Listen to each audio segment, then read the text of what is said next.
Dear friends, welcome back to my English grammar class. Friends, গত ক্লাসগুলোতে আমরা কি শিখেছি একটু রিক্যাপ করে নিই। লেটার, ওয়ার্ড, সেন্টেন্স, তাই তো অ্যালফাবেট তার মধ্যে রয়েছে। এখন আমরা জাস্ট গত ক্লাসে সেন্টেন্সের ডেফিনেশন, সেন্টেন্সকে কিভাবে সাবজেক্ট প্রেডিকেটে ভাগ করছি এই বিষয়গুলো জেনেছিলাম, তাই তো বন্ধুরা? নিশ্চয়ই সবাই বুঝতে পেরেছো। যদি কারোর বুঝতে অসুবিধা থাকে আমি আবার ক্লাসগুলোকে মান্থের শেষের দিকে গিয়ে রিক্যাপ করব। তো যাই হোক, আজকের এখন একদম নতুন একটা বিষয় নিয়ে তোমাদের কাছে চলে এসেছি। যদিও নতুন, কিন্তু তাও তোমরা কিন্তু বিষয়টা জানো। জাস্ট তোমাদেরকে ধরিয়ে দিচ্ছি আমি বিষয়টা আজকের কি আলোচনা করতে চলেছি। বন্ধুরা, আমরা সেন্টেন্স সম্পর্কে জেনেছি।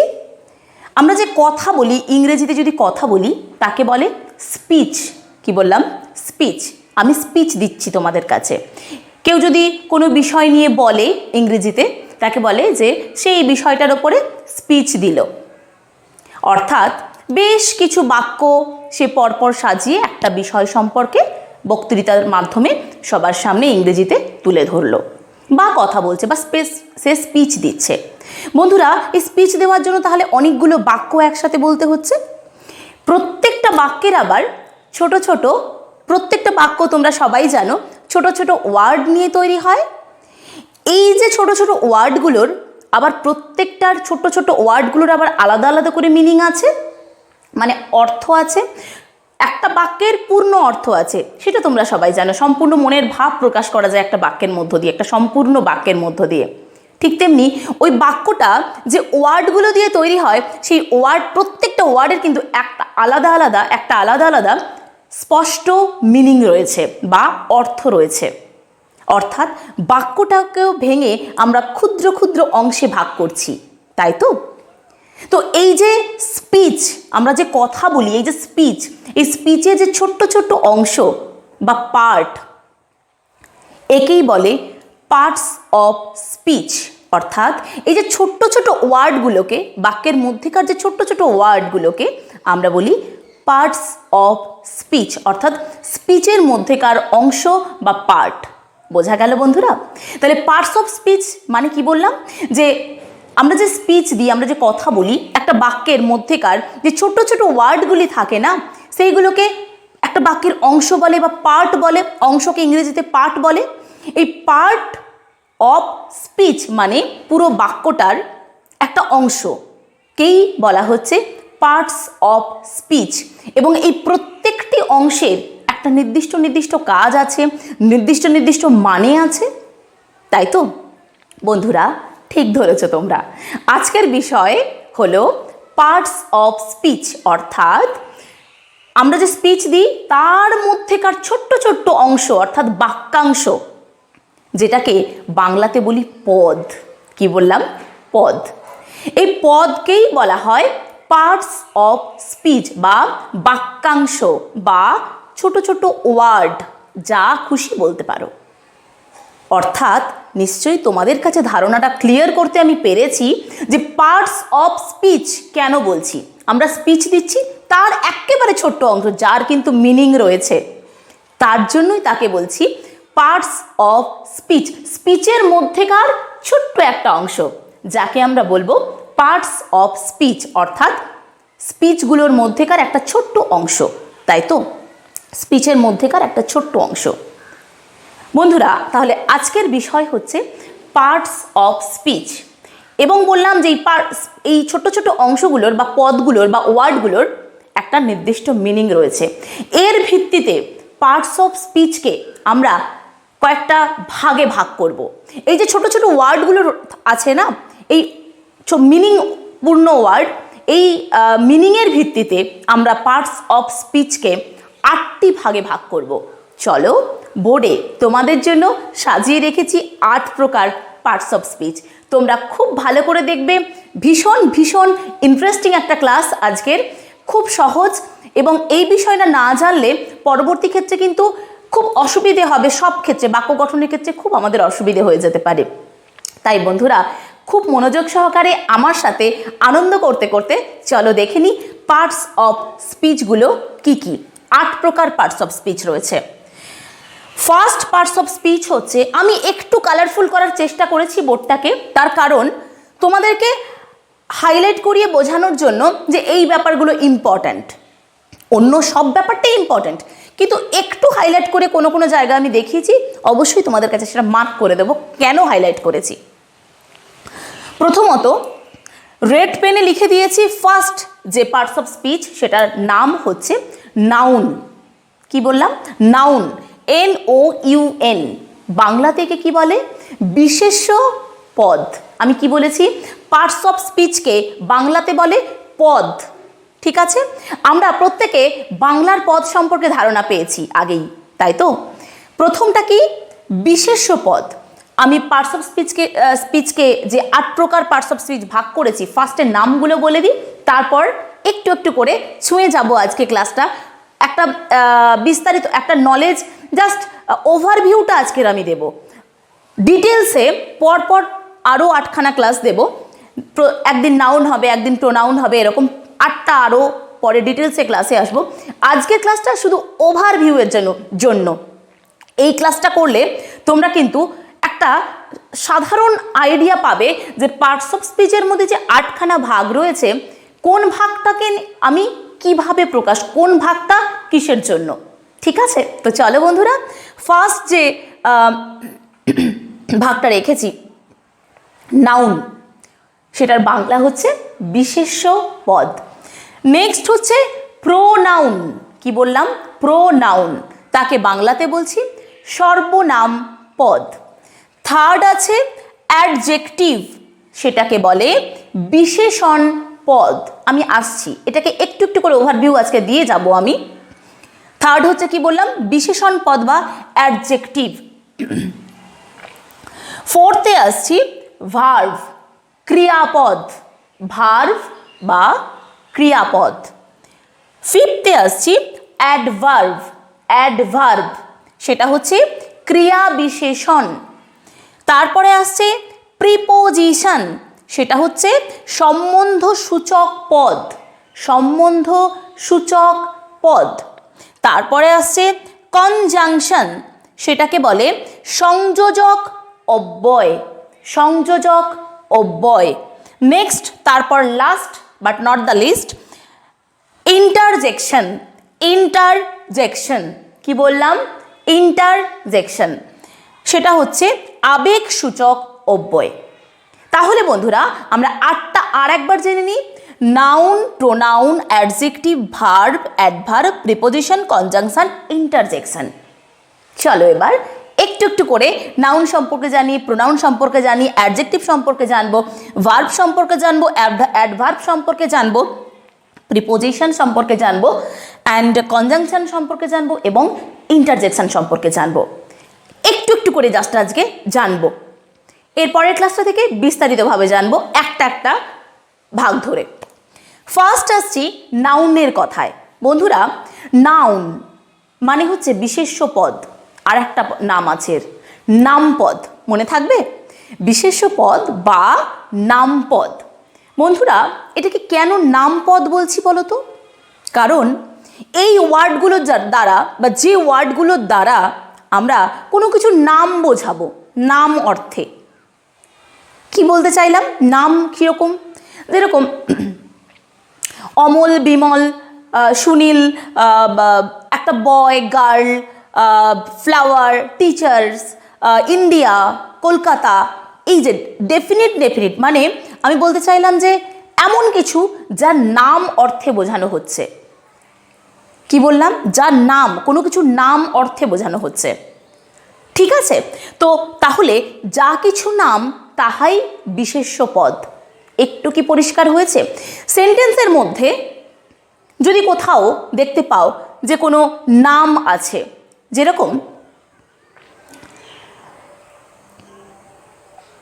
হচ্ছে আমি বলছি তোমাদেরকে কলকাতা।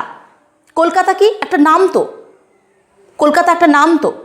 তো কলকাতা হচ্ছে একটা নাম, ইন্ডিয়া হচ্ছে একটা নাম, স্পেসিফিক নাম। এগুলো খুব একটা ডেফিনিট নাম বলতে গেলে বলতে চাইছি যে এটার একটা, এগুলো একটা একটা করে রয়েছে, এগুলো আর নেই।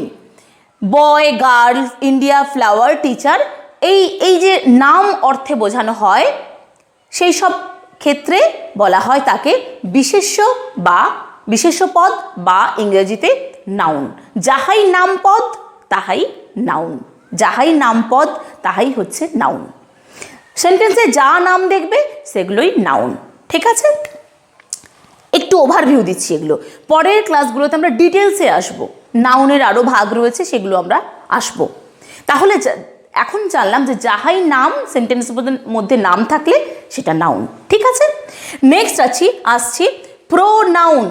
প্রোনাউন এর দুটো ভাগ আছে। প্রো অর্থাৎ পরিবর্তে, পরিবর্ত বা পরিবর্তে। প্রোনাউন মানে নামপদ, অর্থাৎ নামপদের পরিবর্তে বা বিশেষ্য পদের পরিবর্তে বাক্যে যে শব্দ ব্যবহৃত হয় বা যে ওয়ার্ড ব্যবহৃত হয় তাকে বলে প্রোনাউন। অর্থাৎ আবার বলি, প্রো মানে পরিবর্তে আর নাউন মানে তো আমরা সবাই জেনে গেছি নাম, নাম।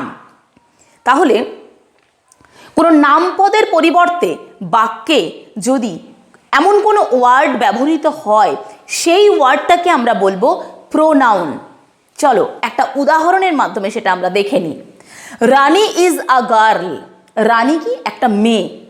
রানী হচ্ছে একটা মেয়ের নাম। তারপর লিখেছি সি রিডস ইন ক্লাস 3। পরের বাক্যটাতে আমি কিন্তু রানী কথাটা আর ইউজ করলাম না, ইউজ কি করলাম? সি। রানীকেই বোঝালাম, যেহেতু মেয়ে তাই সি দিলাম। যদি এখানে কোনো ছেলের নাম থাকতো তাহলে হি দিতাম, তাই তো? তাহলে এই যে রানীর পরিবর্তে সি দিলাম, এই সিটা হচ্ছে প্রোনাউন। এই জন্যই এটাকে হাইলাইট করে আমি রেড কালিতে লিখেছি। সি হচ্ছে প্রোনাউন, অর্থাৎ নাউনের পরিবর্তে ব্যবহৃত হচ্ছে, ঠিক আছে? যদি কোনো ছেলে থাকতো হি হতো। তাহলে এভাবে কোনো কিছু নামপদের পরিবর্তে যখন যা ব্যবহৃত হয় সেটাই হচ্ছে প্রোনাউন। হি, সি এগুলো হচ্ছে প্রোনাউন। আরও অনেক কিছু রয়েছে, আমরা পরপর সব আসবো ডিটেলসে। আপাতত এটা জেনে রাখো যে নামপদের পরিবর্তে ব্যবহৃত হচ্ছে, যেমন এখানে সি বা ছেলেদের ক্ষেত্রে হি, এইসব ব্যবহৃত হতো, এটা হচ্ছে প্রোনাউন। নেক্সট আসছি অ্যাডজেক্টিভ। অ্যাডজেক্টিভটা কি না? বিশেষণ পদ। কীরকম ব্যাপারটা? যেমন এক্ষেত্রে কি বলেছি? গুণ, দোষ, অবস্থা, সংখ্যা, নামপদের বা বিশেষ্য পদের গুণ, দোষ, কোনো রকম সংখ্যা, অবস্থা এই ধরনের বোঝাতে যে ওয়ার্ড ব্যবহার, যে সমস্ত ওয়ার্ড ব্যবহার করা হয় তাকে বলা হয় অ্যাডজেক্টিভ। কি বললাম? বিশেষ্য পদের গুণ, দোষ, অবস্থা, সংখ্যা এই ব্যাপারগুলো বোঝানোর জন্য যে ধরনের ওয়ার্ডগুলো ব্যবহৃত হয় সেগুলোকে বলবো অ্যাডজেক্টিভ। চলো একটা উদাহরণ দেখে নিই। রানী ইজ আ গুড গার্ল। রানী কেমন মেয়ে? ভালো মেয়ে। গুডটা হচ্ছে অ্যাডজেক্টিভ। আরও কিছু উদাহরণ দেখে নিই। Good, bad, fresh, kind, fast, some, two সংখ্যা বোঝাতেও ব্যবহৃত হয়। সংখ্যা বলেছি, সংখ্যা বোঝাতেও কিন্তু অ্যাডজেক্টিভ ব্যবহৃত হয়। যেরকম দেখি টু লেগস মানে দুটো পা, তাহলে পাটা হচ্ছে বিশেষ, লেগটা হচ্ছে নাউন, আর টু এটা হচ্ছে অ্যাডজেক্টিভ। তাহলে কটা পা? দুটো পা। আবার ধরো কাইন্ড, কাইন্ড দিয়ে, কাইন্ড মানে দয়ালু। কাইন্ড লেডি, লেডিটা কেমন বা মহিলাটি কেমন? দয়ালু। মানে লেডি হচ্ছে বিশেষ্য বা নাউন আর কাইন্ড হচ্ছে অ্যাডজেক্টিভ। বোঝা গেছে? তার মানে নামপদের দোষ, গুণ, সংখ্যা। সংখ্যা আমি বলে দিচ্ছি একটা। ফার্স্ট হাফ এক্সামিনেশন মানে প্রথম অর্ধের পরীক্ষা। ফার্স্ট হাফ এক্সামিনেশন, তাহলে এক্সামিনেশন এটা এখন এক্ষেত্রে নাউন হিসেবে ব্যবহৃত হচ্ছে, আর ফার্স্ট এটা হচ্ছে অ্যাডজেক্টিভ হিসেবে ব্যবহৃত হচ্ছে। বুঝতে পারছো বন্ধুরা? নেক্সট আমি আরও বলে দিচ্ছি। সাম, সাম মানে কিছু। সাম সুগার, কিছু চিনি। মানে সুগারটা হচ্ছে নাউন আর সাম কিছু চিনি মানে নাউনের কিছু একটা গুণ ব্যবহৃত, কিছু চিনি পরিমাণ অর্থে বোঝাচ্ছে। কিছু চিনির কথা বলছি আমরা। সাম সুগার মানে কিছু চিনির কথা বোঝাচ্ছি। তাহলে সামটা হচ্ছে অ্যাডজেক্টিভ অ্যান্ড সুগারটা হচ্ছে নাউন। ঠিক আছে? তাহলে নাউনের দোষ, গুণ, সংখ্যা, অবস্থা ইত্যাদি বোঝানোর জন্য যে সমস্ত ওয়ার্ড ব্যবহৃত হয় তাকে বলবো অ্যাডজেক্টিভ। নেক্সট চলে যাই, চলো। ভার্ব। ভার্ব মানে ক্রিয়াপদ, বাংলাতে বলে ক্রিয়াপদ। যা কিছু করি সেই সমস্ত ওয়ার্ডগুলিকে বলে ক্রিয়াপদ বা ভার্ব। করা অর্থেই, করা অথবা হওয়া অর্থে বোঝানো হয় ভার্বকে। সেই সমস্ত ওয়ার্ডগুলো যেগুলো করা কিংবা হওয়া এই সমস্ত ধারণা দেয় সেগুলিকে বলে ভার্ব। যেরকম একটা উদাহরণের সাথে দেখে নিই, দ্য বয় প্লেজ, বালকটি খেলছে। Plays, the boy plays, plays মানে খেলা, বালকটি খেলছে। প্লেজ, এই যে প্লে, খেলছে, এটা হচ্ছে ভার্ব। আরও কিছু উদাহরণ, সিং গান গাওয়া, বাই মানে কেনা, আস্ক মানে জিজ্ঞাসা করা, রান মানে রান দেওয়া, ইট মানে খাওয়া, স্লিপ মানে ঘুমোনো, সুইমিং সাঁতার কাটা। এরকম প্রচুর কিছু ওয়ার্ড রয়েছে যেগুলোর দ্বারা আমরা কোনো কিছু করছি বা কোনো কিছু হওয়া অর্থে আমরা বোঝাই। বুঝতে পারছো তো বন্ধুরা? অসুবিধা হচ্ছে কি? আমার মনে হয় একদমই হচ্ছে না। যদি অসুবিধা হয় আমাকে অবশ্যই জানাবে, আমি অবশ্যই তোমাদের ডাউট ক্লিয়ার করব। নেক্সট আসছে অ্যাডভার্ব, ক্রিয়া বিশেষণ। কি বললাম? বাংলাতে ক্রিয়া বিশেষণ, অ্যাডভার্ব। অ্যাডভার্বটা কীরকম? ভার্ব অর অ্যাডজেক্টিভের দোষ, গুণ, পরিমাণ ইত্যাদি বোঝাতে যে সমস্ত ওয়ার্ড ব্যবহৃত হয় তাকে বলবো অ্যাডভার্ব। আবার বলি, ভার্ব অর অ্যাডজেক্টিভ, ভার্বেরও হতে পারে এবং অ্যাডজেক্টিভেরও হতে পারে। তার কি করে? গুণ, দোষ এবং পরিমাণ এই সমস্ত বোঝানোর জন্য যে সমস্ত ওয়ার্ড ব্যবহৃত হয় তাকে বলবো অ্যাডভার্ব। যেরকম একটা উদাহরণ দিয়েছি, দেখো, দুটোই দেখাবো, ভার্বেরও দোষগুণ দেখাবো, আবার অ্যাডজেক্টিভেরও দোষগুণ দেখাবো। চলো দেখো, the flower is deep red. বন্ধুরা, রেড, ফ্লাওয়ারটা কেমন? রেড, রেডটা অ্যাডজেক্টিভ। নিশ্চয়ই তোমরা এটা এতক্ষণে বুঝে গেছো। নাউন সম্পর্কে অ্যাডজেক্টিভ মানে কি বলেছিলাম? নাউনের বা নাউন বা বিশেষ্য পদের দোষ, গুণ, সংখ্যা, পরিমাণ ইত্যাদি বোঝায় যে ওয়ার্ড দ্বারা তাকে বলে অ্যাডজেক্টিভ। তাহলে এখানে ফ্লাওয়ার হচ্ছে নাউন, ইজ হচ্ছে বি ভার্ব, রেড মানে ফ্লাওয়ারটা কেমন? রেড, তার মানে নাউনের গুণ বোঝাচ্ছে রেড, রেডটা দিয়ে নাউনের গুণ বোঝানো হচ্ছে রেড। কেমন ধরনের রেড? Deep red. কেমন ধরনের? রেডটা কেমন রেড মানে অ্যাডজেক্টিভের দোষ গুণ বোঝাচ্ছে না এই ডিপটা দিয়ে? অ্যাডজেক্টিভ তো রেডটার দোষ গুণ, রেডটা কেমন রেড? লাইট রেড নাকি ডিপ রেড? বলছে ডিপ রেড। তাহলে এখানে অ্যাডজেক্টিভেরও দোষ গুণ বোঝানোর জন্য ডিপ কথাটা ব্যবহার করা হয়েছে, তাই ডিপটা হচ্ছে অ্যাডভার্ব। ঠিক আছে? আর একটা ভার্বের কি করে দোষগুণ বোঝাচ্ছে দেখো, হি কেম লেট, সে এসেছিল, সে এসেছিল, কোনো একটা ছেলে এসেছিল। হি মানে ছেলেদের অর্থে ব্যবহৃত হচ্ছে, হি কেম সে এসেছিল, লেট সে দেরি করে এসেছিল। ভার্বের দোষগুণ বোঝাচ্ছে এখানে লেট, সে কেমনভাবে, সে কখন এসেছিল? সে লেট করে এসেছিল, সে ফাস্ট আসেনি, মানে সে তাড়াতাড়ি আসেনি, সে লেট করে এসেছিল। তাহলে এখানে দেখো বন্ধুরা, ভার্বের দোষগুণ বোঝাচ্ছে কিন্তু এই লেট কথাটা, তাই এটাও কিন্তু অ্যাডভার্ব। বোঝাতে পারলাম তো? নেক্সট চলে আসছি প্রিপোজিশন, সম্বন্ধসূচক পদ। প্রি মানে পূর্বে, পজিশন মানে অবস্থান। পূর্বে অবস্থান করে, কার পূর্বে অবস্থান করে? নিশ্চয়ই প্রশ্ন হচ্ছে মনে, অবশ্যই বলছি এক্ষুনি তোমাদেরকে।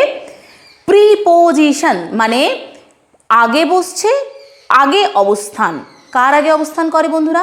বিশেষ্য পদের আগে অবস্থান করে, অর্থাৎ নাউনের আগে অবস্থান করে প্রিপোজিশন। নাউনের আগে অবস্থান করে, যে সমস্ত ওয়ার্ড নাউনের আগে অবস্থান করে ওই নাউনটার সঙ্গে বাক্যের অন্যান্য যে ওয়ার্ডগুলি আছে তাদের সম্পর্ক বা সম্বন্ধ বজায় রাখতে সাহায্য করে, যে সমস্ত ওয়ার্ড বা সম্বন্ধ করিয়ে দেয়। অর্থাৎ কি বললাম, নাউনের আগে যে সমস্ত ওয়ার্ড বসে নাউনের সাথে বাক্য মধ্যস্থ বা বাক্যের মধ্যেকার অন্য যে সমস্ত সেন্টেন্সের মধ্যেকার অন্য যে সমস্ত ওয়ার্ড রয়েছে তাদের সম্বন্ধ করিয়ে দেয়। দেখো তো বন্ধুরা, প্রিপোজিশন মানে সম্বন্ধ সূচক পদ। কি বলছি তাহলে মেলাতে পারছো তো? কি বললাম? নাউনের আগে যে সমস্ত ওয়ার্ড বসে নাউনের সঙ্গে সেন্টেন্স মধ্যস্থ বা সেন্টেন্সের মধ্যেকার অন্য সমস্ত ওয়ার্ডের সম্বন্ধ স্থাপন করে তাকে বলবো প্রিপোজিশন। চলো উদাহরণটা দেখে নি চট করে। The cat is on the table. Obviously the ক্যাটটা হচ্ছে নাউন, ইজ হচ্ছে বি ভার্ব, মানে একটা ভার্ব, হওয়া ভার্ব অর্থে ব্যবহৃত হয়। অন রেড কালিতে লিখেছি, অন দ্য টেবিল, টেবিলটা অফকোর্স আরও একটা নাউন। নাউনের আগে বসেছে অন। এই অনটা কি করছে? অনটা বাক্যের অন্য যে সেন্টেন্সের মধ্যেকার অন্য যে ওয়ার্ডগুলো আছে, দ্য ক্যাট ইজ, এর মধ্যে সম্পর্ক স্থাপন করে দিচ্ছে এই অন কথাটা। বিড়ালটা টেবিলের ওপর কোথায় বসে আছে? অন দ্য টেবিল, টেবিলের ওপরে বসে আছে। তাহলে এই অন কথাটা দিয়ে টেবিল এই নাউনটার সঙ্গে দ্য ক্যাট ইজ, এই যে বাক্যের যে অন্য তিনটে ওয়ার্ড রয়েছে তাদের মধ্যে একটা সম্বন্ধ গড়ে তুলছে নাকি? এটাই এই ধরনের ওয়ার্ডগুলিকে বলে প্রিপোজিশন। প্রি মানে পূর্বে, পজিশন মানে অবস্থান, অর্থাৎ নাউনের পূর্বে যে সমস্ত ওয়ার্ড বসে বাক্যের বা সেন্টেন্সের মধ্যেকার অন্য ওয়ার্ডগুলোর সঙ্গে ওই নাউনটার সম্পর্ক করিয়ে দেয় তাকে বলে প্রিপোজিশন। চলো আর কিছু উদাহরণ দেখে নিই। ইন, অন, আন্ডার, নেয়ার, এগুলো সবই হচ্ছে প্রিপোজিশন। আমরা বিস্তারিত পরে অবশ্যই আসব, আজকে শুধু একটু ওভারভিউ তোমাদেরকে দিয়ে দিচ্ছি। In, on, under, from, at ইত্যাদি ইত্যাদি বাক্যের মধ্যে যখন এই ধরনের ওয়ার্ডগুলো বসে সেগুলো হচ্ছে প্রিপোজিশন। ঠিক আছে বন্ধুরা? নেক্সট আসছি কনজাংশন। কন মানে একত্র, জাংশন মানে সংযোগ। কন মানে একত্র আর জাংশন মানে সংযোগ। একে বাংলায় বলবো সংযোজক অব্যয়। কি করে কনজাংশনটা? কিরকম ব্যাপার? এমন ধরনের ওয়ার্ড যেগুলো দুটো ওয়ার্ডের মধ্যে অথবা দুটো সেন্টেন্সের মধ্যে, দুটো সেন্টেন্সকে একসাথে জুড়তে সাহায্য করে, একসাথে সংযোগ স্থাপন করতে সাহায্য করে। কি বললাম? দুটো ওয়ার্ড অথবা দুটো সেন্টেন্সের মধ্যে সেন্টেন্সকে একসাথে জুড়তে সাহায্য করে। যেরকম দেখে নি চলো কি কি ওয়ার্ড এই ধরনের কাজ করে থাকে। যেরকম আমি একটা উদাহরণ নিয়েছি, সৌমিক অ্যান্ড সামু আর গুড বয়েজ। সৌমিক এবং শামু হচ্ছে দুজনেই খুব ভালো ছেলে।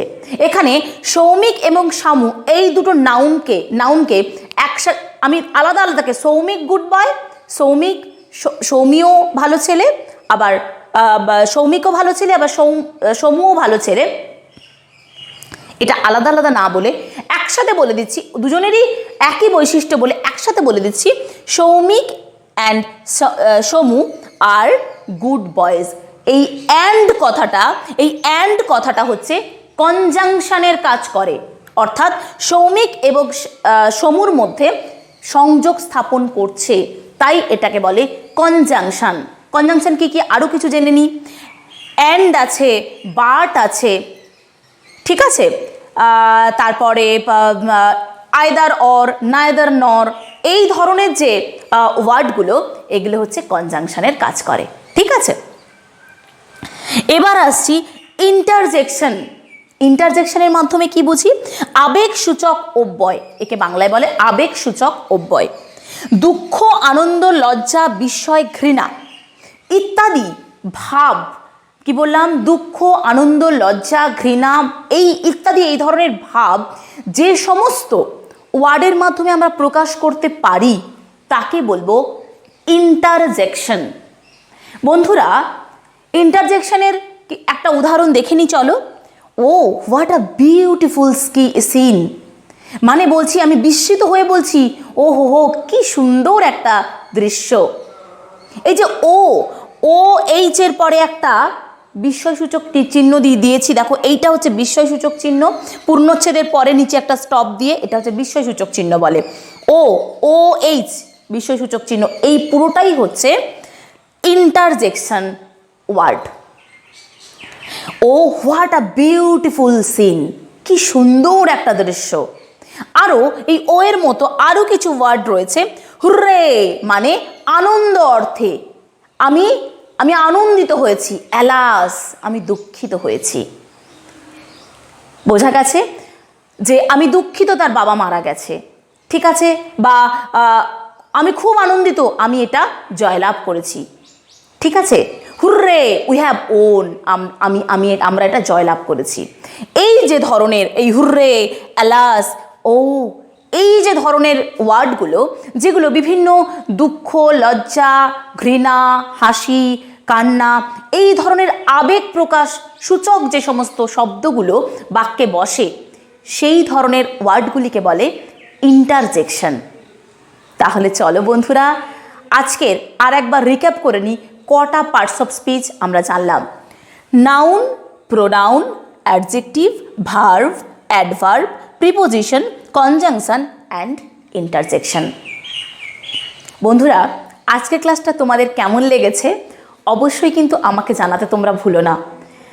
আমি চেষ্টা করেছি তোমাদের খুব ছোট্ট একটা ক্লাসের মধ্য দিয়ে পার্টস অফ স্পিচকে কীভাবে তোমাদের সামনে তুলে ধরা যায়।